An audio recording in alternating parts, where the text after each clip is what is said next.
this is the spot, and we're currently located in the secret studios out here. And I can't disclose the name of the place just yet. But we're talking to the lovely Aymirre. Sweet. What's going on? So, it's good to hear. But I wanted to talk about the role that spirituality played in your life.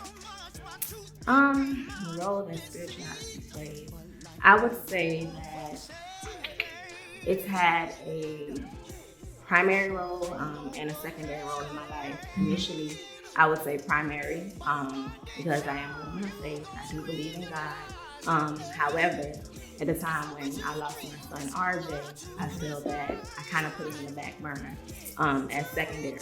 And because I am a fixer, I am independent, I am that person that I think that I have it all together and I can do, pretty much anything that needs to be done.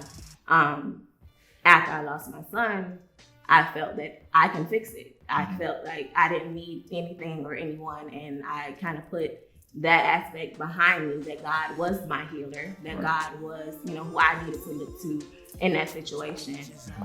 So it's played, like I said, different roles, primarily and then secondary after my son, because I kind of forgot that God was there in a sense. Dealing with that traumatic loss, it kind of put everything out of perspective, that I even knew that God was there and, that He was my healer and my fixer. Well, there was instances where that was kind of put on display, right? In conversations with you and Rome, you often talked about him not being available emotionally and physically. Now, how important was that bond in the relationship? That is extremely important. I definitely feel that someone should, if you're in a relationship, they should be there emotionally and physically, or else it's like a business deal. And I'm not in a business of being business-like with my man. So I would definitely want him and need him to be there for me emotionally and physically. And that's very important. I feel that I kind of pushed him away in a sense after our son passed. Because of all the things that I was dealing with, the denial, the grief, the anger, everything. So it was kind of like I had a lot to do with him not being there, but me being me, I wanted you to be there. I wanted you to understand what I was going through, even though we both lost a child. I wanted him to understand and to be there physically, to be there emotionally, to be there for me in all aspects of my life. Well, so at this point, you became more shut down. I did. Like you had your shields up. So, I mean, the appearance that you give is that you got your stuff together. You got a business or whatever. Now that you don't have to like pour yourself into a man and all this other stuff, and obviously the loss of your child, did that kind of like create something business-wise, or you just kept it pushing? I feel that I've always been that independent person. I've always been the person, if I see something I want it, I'm gonna go get it. I've always been a go-getter. So being a business owner, that was something I've always wanted to do. And I did that. Even in losing my son, I felt that was like a cover-up for me to keep going. Even though I lost him, it was like, okay, I'm present, but I'm not present. So I'm gonna push myself to keep going. But in that, we lose ourselves. I don't have it all together. So I found that, in different situations in my life, as you all did see. So I kind of had to let that go and really deal with myself and my inner monster.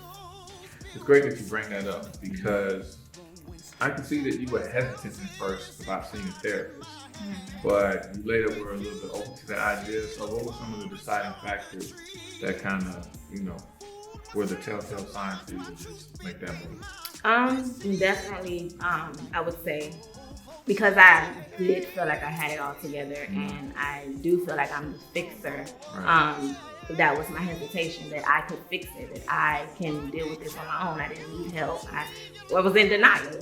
So of course, I didn't think that nobody could help me with myself, and that's evident in, me self-medicating and taking pills. And I think that my coming to moment was when I woke up on that bathroom floor and I saw myself on the floor with the pills and the open bottle, and it was like, okay, Aymirre, You got to get it together. This ain't where it's at. It's not. And I have this business. I have this life that I created for myself, and I'm not going to allow myself to just end it here.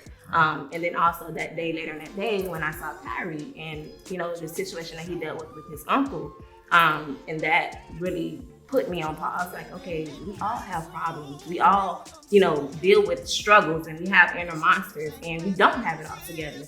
So it's good that you bring that up, which leads me to ask, like, what would you say, since you were in that position, you see Kyrie was in that position, like, what would you say were the telltale signs to those individuals? Like, how can you see, the old hashtag about strong friends need help too, need to be checked up on too? Like, what would you say would be the telling signs for those? I would say definitely pay attention to patterns. When you know someone and when you're close to someone, and you pretty much you have it figured out how they are, how they act, what they usually do, what they like.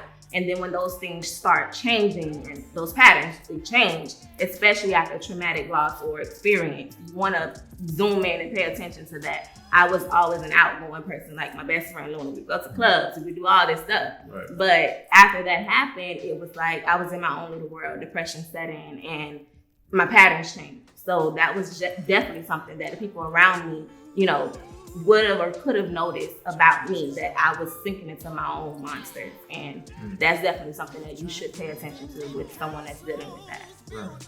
So, when it's all said and done, and, lights go out permanently, like, what do you want people to remember Aymirre for? Like, what was the mark that you left? I would definitely say to remember Aymirre for overcoming her monsters, for overcoming what she thought that she couldn't. Definitely, death is a traumatic experience, especially a child. Losing a child, no one would ever want to do that or experience that. And the fact that she was able to get up and put on her big girl panties and say, okay, well, I'm going to get help. I'm going to make this step towards a better life and really, becoming who I need to become in this environment, in this world. So definitely remember Aymirre as an overcomer, an achiever, because you are not what you go through. Right. You definitely can pick up and start from where you left off and make it happen. Well, on a totally different vibe, right? Just to flip the script. I mean, we kind of been noticing, like, there's a certain type of energy with you and Kyrie, like, are we kind of, nothing sort of kind of? No. I'm gonna let y'all get that when you watch season 2. I'm not gonna say too much, but hey, I mean, keep your eyes open. Keep your eyes open. Yeah. I mean, you may think something and it might be or it might not be. Right. Just gotta tune in and see. Definitely. I appreciate you coming through. Thank you for having me. I appreciate it. Something to see and hear. Yes, absolutely. Thank you.